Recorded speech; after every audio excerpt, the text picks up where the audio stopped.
What's up, everybody? I'm back. Want me to finish reading? Where was I? It's been a few hours.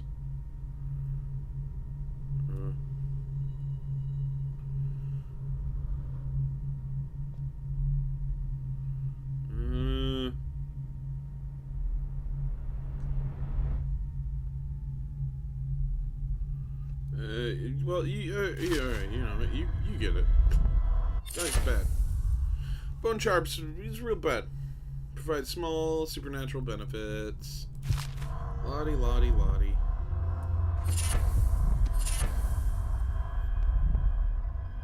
Press J to equip, huh? Firewater. Shot whiskey bottles explode with greater intensity. Oh.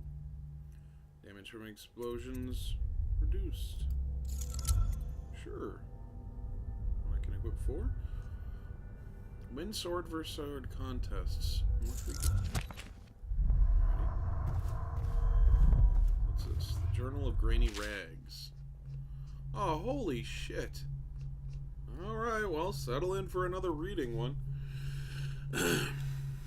Excerpt from the Ramblings of a Street Denizen.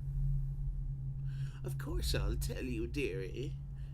I won't keep any secrets from you in the end. All the dreary days of my life are like the windows of a house. From the kitchen, I can see out into the garden where the leaves and stalks are brown and bug-eaten. You can see a little lump of dirt where something was wrapped in a blanket and laid to rest along the rows of twisted vines. The front room looks out into the street, where the neighbors are all setting fire to their homes, barricading themselves inside, warm and snug, dearie.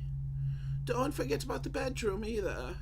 It sees into a dreary alley, where hooligans are playing a game with an old man. The first two are hitting him with sticks, and the girl with them is kicking at his dry, old ribs. Oh, to have those bones, to boil them in a pot. No one lives in my house anymore, dearie. No one you'd want to meet. When I lived there with my husband, we were fine, fine people. Vera more, everyone would say. Your house is as grand as Boyle Manor. Even better, your dinners are lavish and your parties are the best. When that young Sokolov came to paint my portrait, I was nearly still in my prime. Radiant, he said. And he was just barely a man, so young, painting all the best people across the land. Everyone wanted a portrait by his hand. All my friends. I was the only one, dearie. Wet with his paint, glistening on the canvas. For a pretty coin. But it wasn't all parties and paintings. My husband and I weren't always home. No, we traveled together, he and I, to the far ends of the Isles, beyond Avon, all the way to the red cliffs of Pandacia, to dig in the rock and crawl through the caves, holding up candles and squinting at the walls. Many precious things we came upon, but none so precious as the boy with the black eyes, dearie. All those marks and bones carved so deep and polished, so bright. I brought the old bones home, hid them from my dear husband. Then I learned to boil them and carve them myself. They made such good presents, dearie. The little mute boy took them home. He loved them so. All the time he came back with new bones for me, holding them up so I could see it in his eyes. Even though his tongue was still granny, his eyes would say to me, carve these bones for me, make me another present. And he went so far, all the way to Dunwall Tower, the royal headsman himself now. My little mute boy and his shiny, shiny sword. Better bones were what I needed, you see. Better bones to carve and polish, scrape and gleam. My dear old husband was always tired. I made him soup, and then he was sick. Better bones was all. For my little mute boy, carved in the name of the one with the black eyes. And after my husband was gone, given away as birthday gifts, I didn't want to live there anymore. So now I'm old and don't have money to give my presents to. It's sifting through the garbage for Granny Rags and feeding the little birdies that gather at my feet. No one wants to have tea, dearie, especially those rude louts on Bottle Street. Slackjaw and his boys always meddling with an old woman just trying to make her way.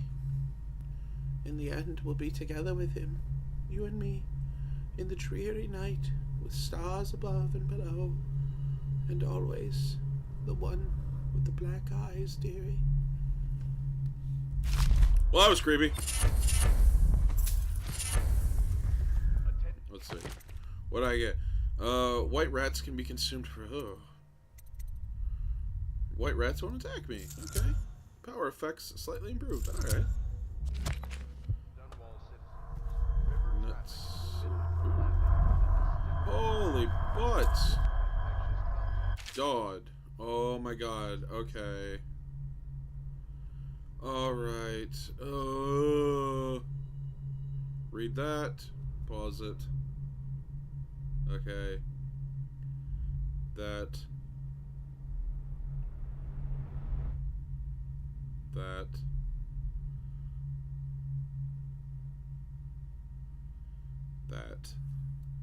I'm not reading all of that for you. Otherwise, this entire video will be nothing but me doing reading. Oh, the Royal Spy. Holy crap! Alright. Read it. Read it. Read it. Read it. Okay. Wow. Well, let's look at my little bone charms here. Drop assassin. Enemies miss more often with arrows and bolts. Ooh, I like that. Swim speed increased. Delicate touch. Breaking glass sound is moderately reduced. Moderate keyhole peeping magnification. Breath capacity. Let's do delicate touch. There we go.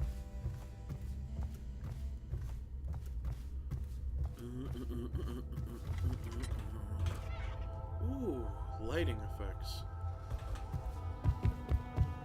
It's been 8 minutes and I've done nothing but read and collect bone charms. God damn it.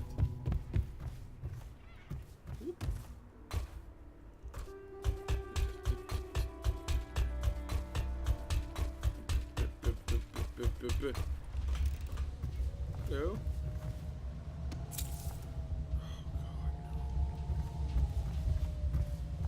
Oh no. What's this? Elementary sums. History of the Isles. Geography of the Isles. The Seven Strictures. Litany of the White Cliff. Sayings of the Overseer. One day we'll get a few new books. Sorry if you guys hear something in the background. People are yelling in the house. Alright, let's go talk to people. Let's use the heart on them.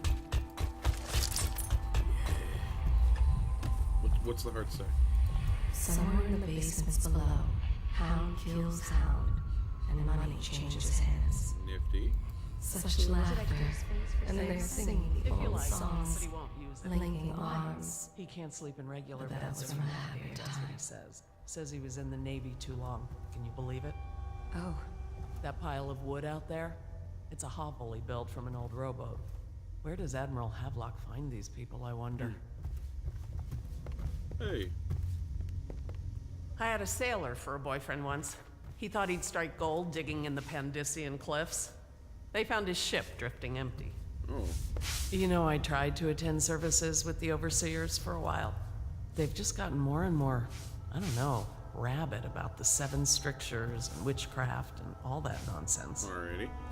I think the Admiral's awfully distinguished, don't you? I mean, I guess.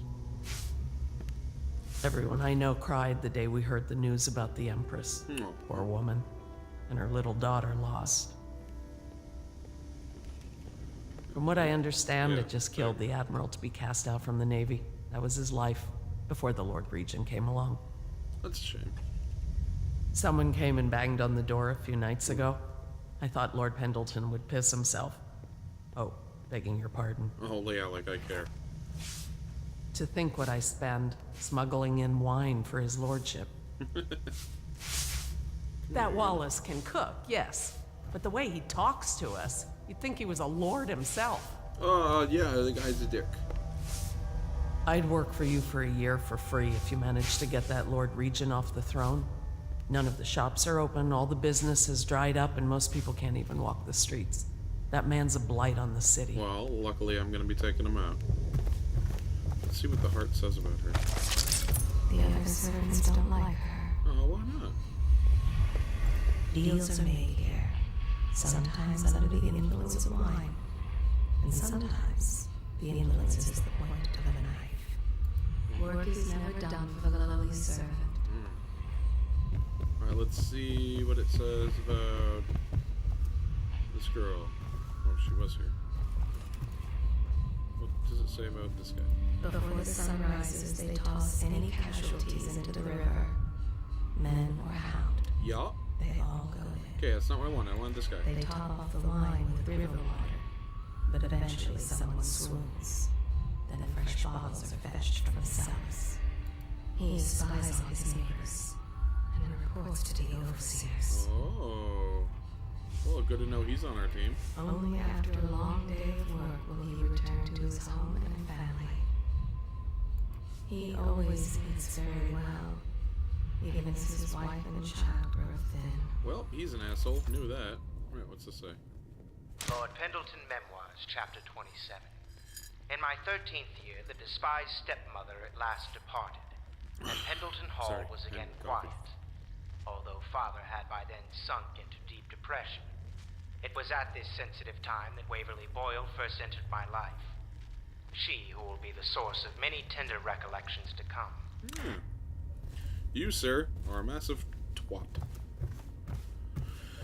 Let's see, anyone in here? I just wanna... I wanna use the heart and see... Attention Dunwall citizens. Do not attempt to house or care for a friend or family member who shows signs of blood on their face and chest area. The only way to help them is to bring them to the City Watch. They will be taken to the flooded district for treatment. Oh, yeah. I'm sure they'll be treated well, too.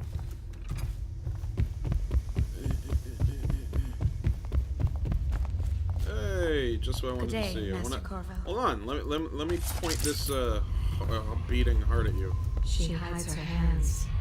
They are raw and scarred from the washing. Their fate rests on your effort, on the strength of your hands, and of your heart. Alrighty. The common woman, she fears the abbey and the plague. Alright. Hold on, can I get another one of you? They stood in a circle around the candles and cut their hands to form their alliance. What? The blood hissed as it touched the flames. Okay. Oh, let's see Pierre. I want to see what Pierre's heart holds in it. The conspirators have found a safe home here. No, I don't. I want that. But with Ow! care, they are not far. Each and every night, the black-eyed outsider visits upon Piero's dreams. Really? He is Piero Joplin. Even now, he visualizes the next invention. Astonishing. I wish you could see it too. Ooh. Poor Piero. His elixirs have cured so much for so many, but they cannot cure his brain fevers. Alright, so Piero's a good guy. Oh, that's it for this episode. Sorry, it's been kind of just narrative heavy and no murder or...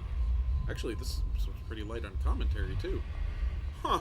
Oh well, posting it anyway. Hope you enjoy it because, you know, it's the story of the game. I don't know about you guys, but I love lore in video games. I love story. I love a lore-rich game.